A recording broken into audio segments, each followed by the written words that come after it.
Merci Michel. Je ne suis pas timide d'origine, mais là je suis intimidée. J'ai entendu tous ces messieurs qui sont des experts. Je suis donc devant une salle d'experts.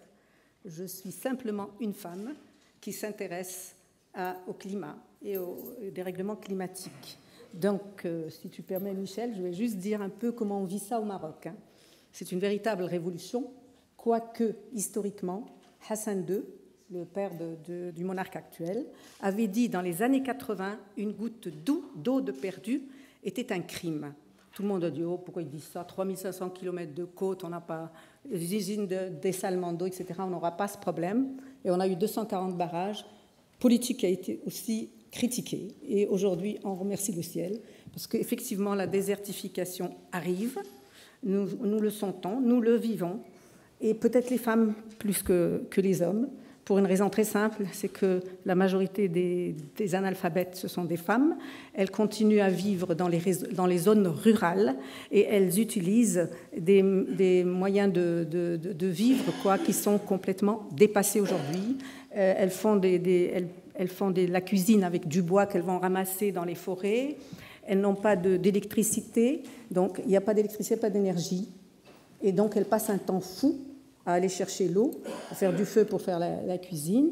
Et ce temps, vous imaginez bien, il vient en déduction de la disponibilité que ces femmes auraient eue si elles avaient bénéficié ou si elles pouvaient bénéficier à l'avenir de ce qu'on appelle aujourd'hui énergie renouvelable, de plaques chauffantes, etc.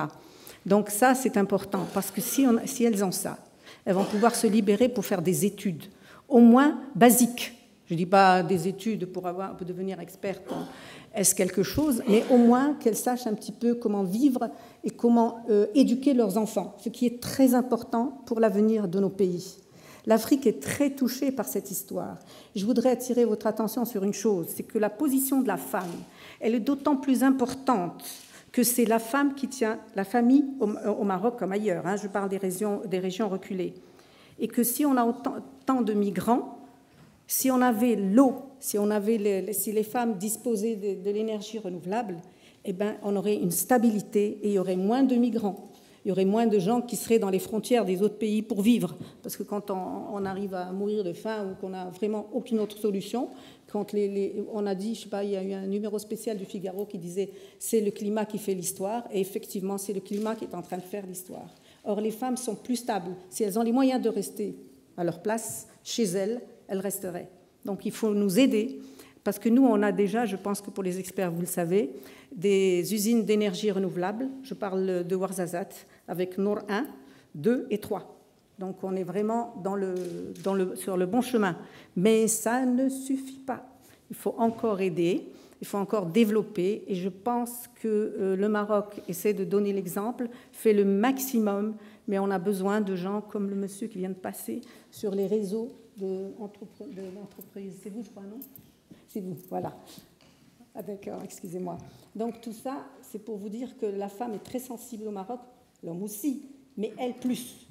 Parce que quand vous avez, disons, une pauvreté, elle touche 70% de femmes en plus.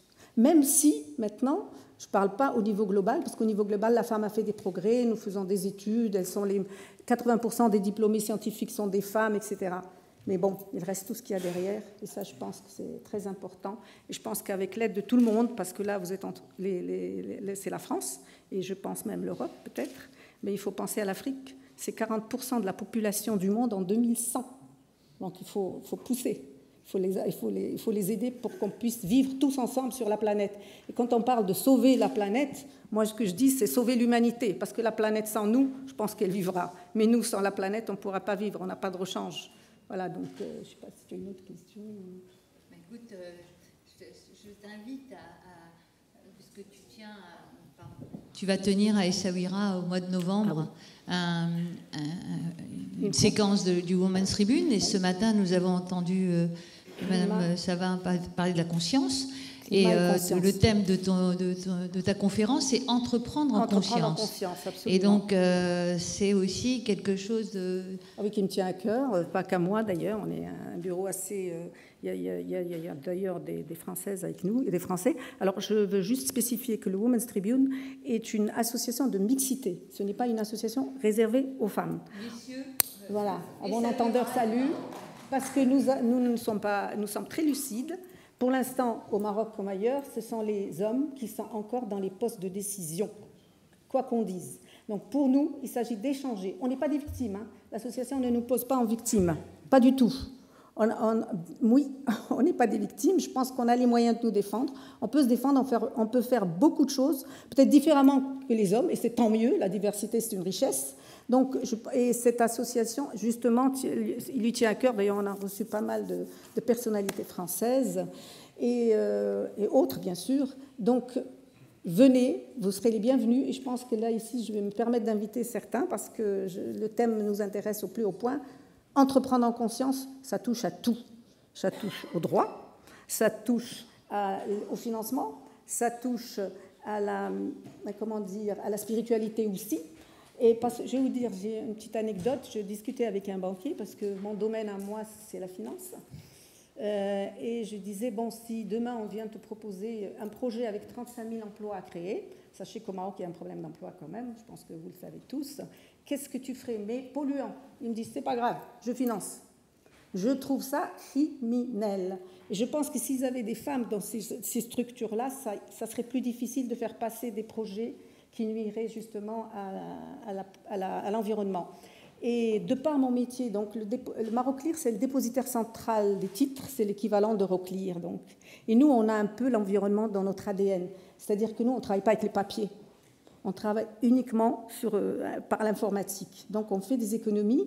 Et là, on a été un peu plus loin, on a avancé un peu plus. On a décidé de la dématérialisation de tous les titres. Parce que jusqu'à présent, dématérialisation, c'est juste les titres cotés en bourse.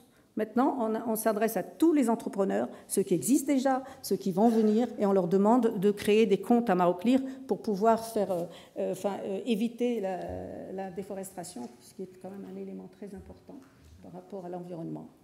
Merci Fatia. Je vais te demander de rejoindre